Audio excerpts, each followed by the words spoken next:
Planting grapes ulit tayo. Cuttings. Ayan, marami na naman tayong kinat.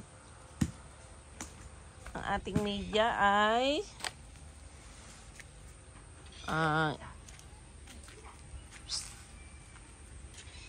ang ating media po ay ano to, yung rice na binulok. And then meron siyang soilless na may kasamang vermicast at saka ano yun, yung abo. And then ayan na po yung ating naunang itinanim. May mga sumusupling na. Look.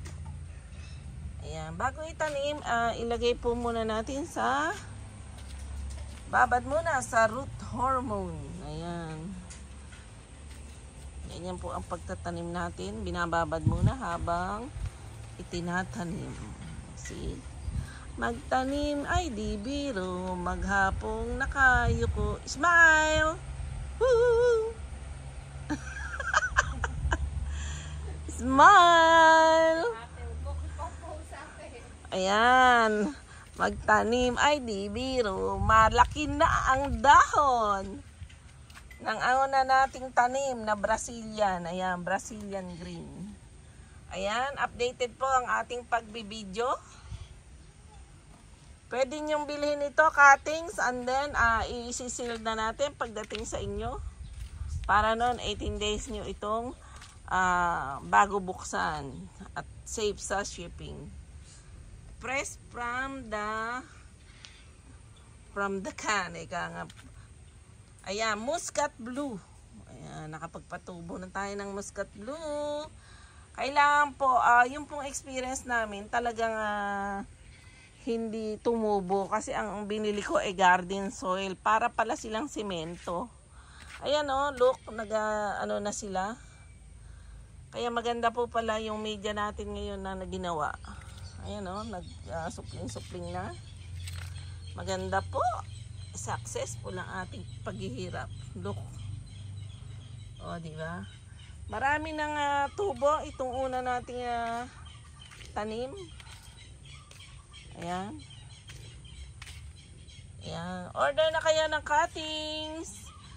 Call me if you have so many questions. Ayan, ganyan po. Ayan halos tumutubo na lahat. Successful ang ating pagtatanim. Hindi na natin in-ICU ng plastic. Sabi nila i-ICU. So, napakarami naman po kasi. Paano natin i-ICU? Ayan, tumutubo na. As a nursery naman po tayo. Ayan, may plastic itong itaas natin. Ayan, this is a nursery. Ayan, diba? Look. Ang seedling po na to ay katawba. Ay, hindi pala. Brazilian. Ito yung katawba naman. Alapan supling kasi katatanim lang nito. Mas nauna po itong lugar na ito. Ayan. Update pa sa ating cuttings. Ayan, grabe. Halos lahat ay nagsusupling. Grabe, Ayan, di ba?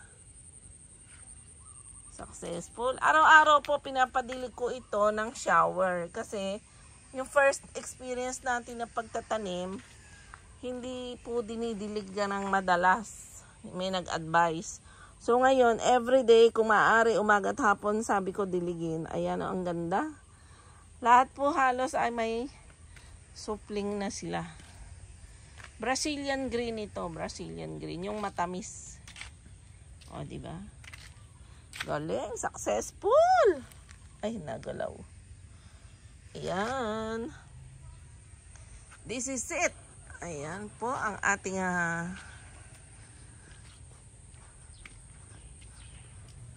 grapes cuttings project for napakarami po nito. Isi-sale po natin ito pagka humaba na ang kanyang dahon. Isi-sale natin to ng 100 per pot. Dapat po ito 250. Ito yung mga binibenta natin 250. Ayan. Dapat po ganyan nakahaba or hanggang dito. Yung may balbas na. Ayan. Para safe na po siya na may ugat. Ito yung mga unang tanim natin. Ayan. kokonti ang mortality, kokonti ang nabuhay kasi yan po yung pinaugat natin na hindi napansin, nakalimutan. So, ayan, sinurvive natin yung iba. Kaya ngayon, ang ginawa ko ngayon, ayan, binigyan natin ng attention. Lahat ay grabe, nagsusupling na talaga, kaliwat kanan. Hindi biro po ang puhunan sa pagtatanim, labor, pots, media. Grabe, ang dami na, supling lahat. Kaya yung mga comment ninyo na bakit namatay, bakit ganito, kami po ayan, sa awa ng Diyos, ayan, nagsusupling po lahat. Ayan, Ayan, mag-update po tayo about dito sa ating